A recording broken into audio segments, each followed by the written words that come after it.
Hello दोस्त, मैं Ritesh sir from RKR research centre. मैं आपको बोलना चाहूँगा कि आज हम एक न्यू चैप्टर लेकर आए हैं और न्यू चैप्टर अर्थात विद्युत चुम्बकीय प्रेरण इलेक्ट्रोमैग्नेटिक इंडक्शन, इसका कुछ पार्ट हम व्याख्या कर चुके हैं और इसका अगला टॉपिक हम लोग लेंगे। बड़ा इम्पोर्टेंट टॉपिक है, लेंगे इंडक्टेंस ऑफ रेक्टेंगुलर टोरॉइड्स। मतलब अगर कोई आयताकार टोरॉइड है, टोरॉइड सबसे पहले होता क्या है, एक प्रकार का लपेटा हुआ, एक प्रकार का घुमावदार क्या है, वायर है, वॉन्डेड वायर है। तो हमें किस प्रकार लेना है, ये इस प्रकार का है, इस प्रकार का है मेरे दोस्त, इस प्रकार का है और इस प्रकार का है, ये इस प्रकार का है। हमें इसका क्या निकालना है, इंडक्टेंस निकालना है। आखिर में रियल में इंडक्टेंस होता क्या है। सपोज दैट मेरे दोस्त, अगर इस घुमावदार वायर से अगर करंट आई प्रवाहित होगा, इसके अक्ष पे मैग्नेटिक फील्ड उत्पन्न होगा, जिसके कारण इसमें एक विद्युत वाहक बल प्रेरित होगा।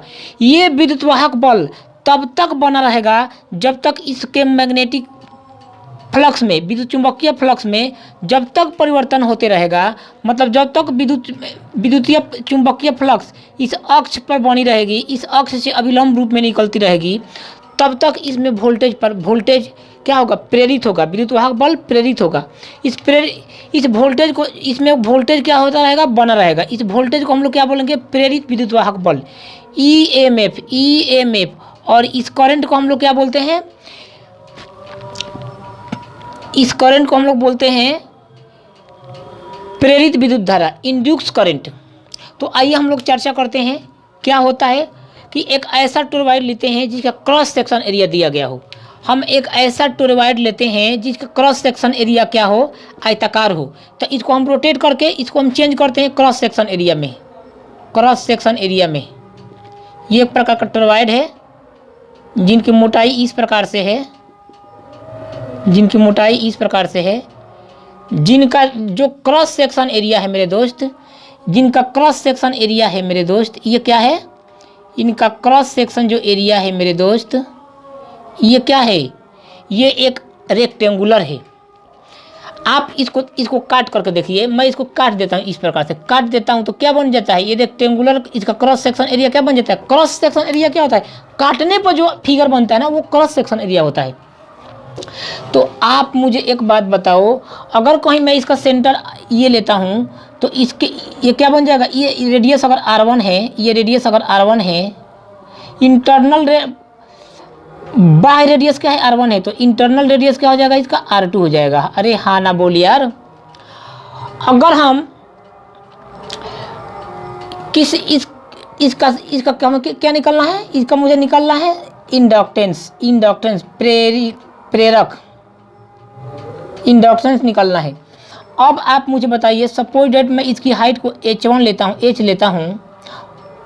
हूँ और किसी बिंदु से यहाँ इतना दूरी पर मैं क्या किया हूँ, इतना दूरी पर मैंने इसको क्या किया, इतना दूरी पर मैंने इसे कट किया, तो ये जो लेंथ होगी मेरी DR हो जाएगी। क्या हो जाएगी, DR होगी।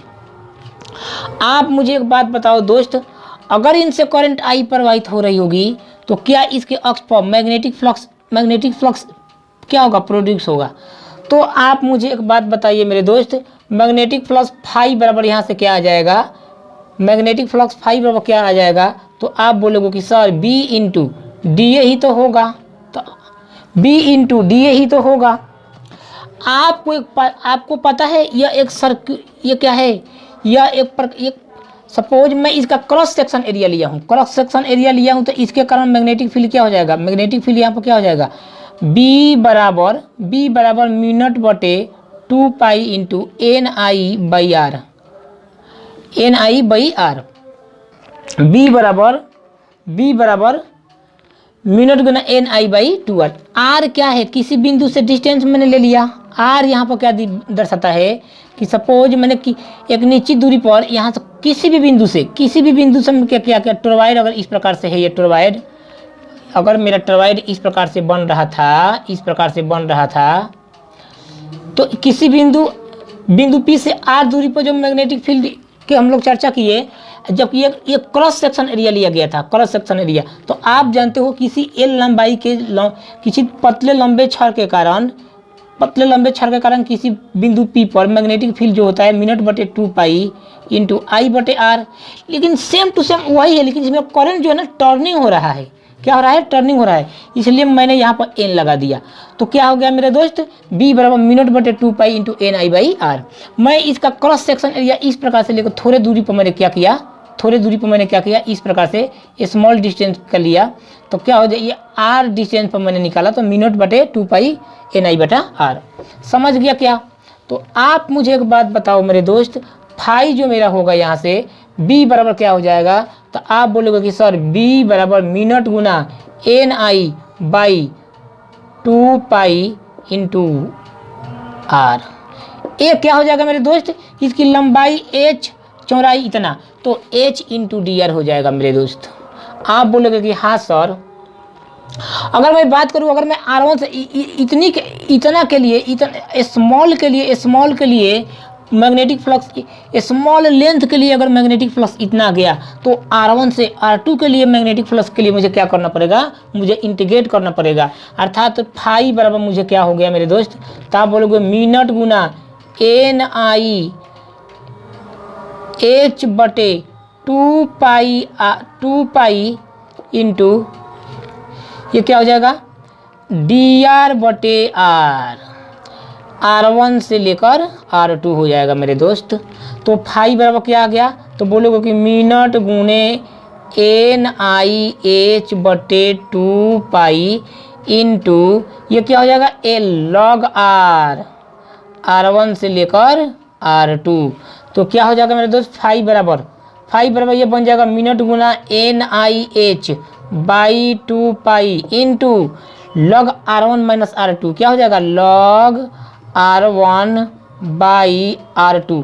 ये मेरा क्या होगा? मैग्नेटिक फ्लक्स निकल गया। और जब मैग्नेटिक फ्लक्स मेरा निकल गया, तो अब मुझे निकालना क्या है मेरे दोस्त? हम जानते हैं कि फाई बराबर LI होता है मेरे दोस्त। जहाँ इसमें I का वैल्यू यहाँ पर क्या हम रख सकते हैं? I का वैल्यू मैं ये रख सकता हूँ कि यहाँ पर करंट इसमें क्या कर रहा है? करंट इसमें क्या टर्निंग रूप में आ रहा है। जो रेक्टेंगुलर टोरॉइड था, तो करंट इसमें किस प्रकार टर्न करते हुए आ रहा था। तो यहाँ मान लो कि करंट अगर एक बार में गया, करंट गया तो 1, 2 बार में टर्न लिया तो 2I, 3 बार में टर्न लिया तो 3I, 4 बार में टर्न लिया तो 4I, अगर n बार टर्न लिया तो करंट मेरा NI हो जाएगा मेरे दोस्त। तो यहाँ पर मुझे LNI, फाई बराबर L इंटू I, तो L इंटू NI हो जाएगा। अगर मैं बाबू L का मान निकाल दूं, तो फाई बटा N इंटू I बन जाएगा मेरे दोस्त। क्या बन जाएगा? फाई बटा N इंटू I बन जाएगा। आप मुझे एक बात बताओ मेरे दोस्त, फाई L बराबर क्या हो गया? L बराबर फाई का मान मेरा आया कितना? तो आप बोलोगे कि सर मिनट गुना NIH/2π इंटू log R1/R2 बटे NI। आप बोलोगे कि हाँ सर। तो यहाँ से मुझे क्या करना होगा मेरे दोस्त? यहाँ से मुझे अब क्या करना होगा? तो आप बोलोगे कि सर मेरा L का जो वैल्यू आ गया, N इसमें N क्या करेगा? इसमें मल्टीप्लाई कर देगा। तो मिनट गुने N² H/2π